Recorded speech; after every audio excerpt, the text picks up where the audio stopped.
What's up, guys? It's Migs with Market Open. I wanted to take this time and do a quick lesson on this trade that I took today on APA. It is a ascending triangle, ascending wedge. Doesn't really matter what you want to call it. And I just want to show you guys how you can spot something like this. So with APA, the market was actually going up this morning, and I noticed that APA was actually one of the top, I believe it was like top 10 stocks that was gaining. So I didn't put it on my watch list this morning, but I noticed it and I put it on one of my charts. And I noticed that right around here in this area, so let me back up. So I noticed right around here in this area that there was a top. So it was 4609. And as you see, you can keep going and you notice how it's coming up to the 4608, 4609 mark. Yeah, 4608. And every time it comes up, it heads back down. So, and it comes back down to the 9 and it retests and then it starts heading back up. Now, I want to explain to you guys what is happening during that time. So, as you can see, let's actually step back to the daily chart on APA. Let me put this at a 250. Okay. So APA just recently had broken out from this area of consolidation, basically. So it broke out and it's coming back. So now it pulled back and now it's having a good day. And as you can see, the market is also headed higher. So today the market gapped up and it's actually headed higher. So it's very strong. So if you actually follow it and wait for a pullback and actually buy it during a pullback, you would be better off than just buying it at a random spot. So either way, so I pulled up APA right here and I noticed that right here was a top. And if you can literally just put a line across it and just watch it develop. So the 9 EMA, which is the 9 exponential moving average, kind of serves as a support for the stock. So it's the most popular short-term indicator. That as well as the VWAP. So this is what I have on here. So the white line is VWAP, which is volume weighted average price, which is the mean of the stock, which is the average price of people that are paying for the stock based off of volume. And then this, the 9 EMA, you can look up the actual definition to moving averages, but it basically just follows the stock and it takes into consideration the last 9 candles, but it puts more weight towards the last couple of candles if there's more volume. So it's kind of whippy, I guess. But either way, as you can see, the 9 EMA right here provided support for it. And what I did is I just put a top, basically. I just drew a top right here. So we'll take this drawing tool right here, 4908, or yeah, 4908 right here, and then just keep monitoring it. So as you can see on here, it still hasn't broken yet, and the 9 keeps pushing it up. So what we're going to do is we're going to take this, draw a line, and just connect the bottoms. So connect the bottom of the wicks right here and extend it to the right. Now, as you can see, that is a triangle and it's going up. So let's break it down even smaller. Let's go to the 1 minute and let's put the 9 EMA on here. All right, so right here. So as you can see, it's very clear. It's very clear. So it's going up and it's going sideways and it just keeps bouncing off of it. Here, let me draw this line a little bit better.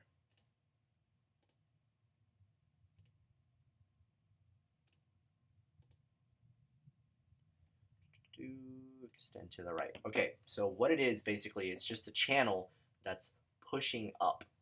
So if you are, let's just say that you're a buyer and you want to get into the stock, you know that it's going up, it has a great daily, the market's going up, everything is going into your direction, but you don't want to chase it and buy it at the top. So what do? You buy it at a pullback. So when you buy it at a pullback here, this is the first initial pullback here. There's people that will have missed the initial pullback.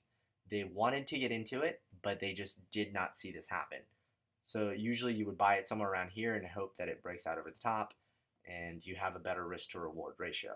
So what it is just basically psychologically, people don't want to chase the stock, but they also don't want to miss out. Actually, let me take that back. It's not that they're not chasing it, it's because they are chasing it. Is that they don't want to miss out. So it's just fear of missing out. So they know that it's going to break out here, and what they do is just buy it back during pullbacks. But each time the stock doesn't pull back to where it pulled back before. So it's people saying, oh crap, I don't want to miss it. Let me just buy here. Just psychologically, people buy a little bit earlier, a little bit earlier, a little bit earlier. And essentially, this is what happens. So this is the first pullback, second pullback, third pullback, fourth pullback. And if you notice, they're all a little bit higher than the previous ones. So it's people missing this pullback, then they miss this pullback, then they miss this pullback, then they miss this pullback. It's just psychological fear of missing out. That's all it is. They want to be there during the breakout when it does happen, and they just buy it a little bit earlier and earlier and earlier. And as you can see, when you put the top on it, it's kind of like a pressure cooker. So the stock is building momentum, it's building strength, and it's basically just like a pressure cooker. If you use this as the stock basically just ran a whole mile, and now it needs to take a break. So then people buy stocks during a break when it's pulling back, and then people don't want to miss out, and then that's when the triangle just starts forming. It goes up, people sell it near the top when it's when they don't think it's going to break through. It pulls back, and then people buy it a little bit earlier. Same thing happens over and over again until it just builds, and all the new buyers come into it, and they keep pushing the stock up. They just keep propping it up, and they're waiting for that breakout to happen. So as you can see on here, it broke out with higher volume than it had for almost the last 45 minutes. So just in this candle alone had 2 or 3 times more volume than when it was trading and kind of going sideways. So as you can see, it played out perfectly, and it actually went pretty high. So you had a pretty good risk to reward ratio. Now on something like this, you want to buy it right as it's breaking over. Let's see here. So just so we can be exact here. So the high of this candle is 46.08. What you want to do is buy it right as it breaks 46.08. So as soon as you see 46.09 print here on the time and sales, what you want to do is hit the buy button.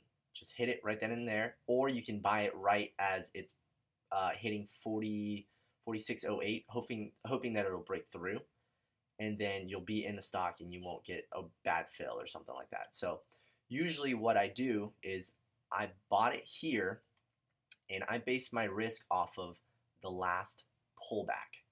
So to me, on the 5-minute chart, the last pullback was this right here. So the bottom of this candle is 45.84. So if I buy here, I'm going to set my stop here. So if it goes below 45.84, that means that the trend is broken and it's going to possibly head down lower. So you buy over the breakout, which is 46.09, right as it breaks 46.08. You set your stop at the bottom of the last pullback, which is right here. As you can see, I ended up buying it right at 46.08. I held it, let's see, the APA trade I held it to 46.30 or so. The market started pulling back relatively hard, so actually I got out. I didn't get exactly what I wanted out of it, but you can't go broke taking profits. Unfortunately, it did retest and it actually came back higher. I thought the market was actually going to keep just roller coastering back and forth, so I went ahead and took my profits. But hopefully that kind of helps break down the ascending triangle or the wedge or whatever you guys want to call it. Make sure that you're looking for stock that's going up. It finds a point of resistance, just put a line on it, and then just connect the bottom wicks. So just like this, just like this, and then you know that when it breaks that point, that should be the breakout. And then also there is a retest on here, but I'll make a later video about that. Okay, hopefully that helps you guys understand the ascending triangle or the ascending wedge, whatever you guys want to call it. If you guys do have any questions, make sure to leave a comment down in the section below. And if this video does help you, make sure to leave a thumbs up. It really does help. And it kind of gives me a little feedback and lets me know that people really do appreciate the content that I'm putting out. Also, make sure to join our Facebook group. It's been growing very, very fast. This actually is a video inspired by somebody that asked a question about some of the patterns that I talk about in the group. So make sure to join. I'll leave the link for that down there as well, and I'll talk to you guys next time.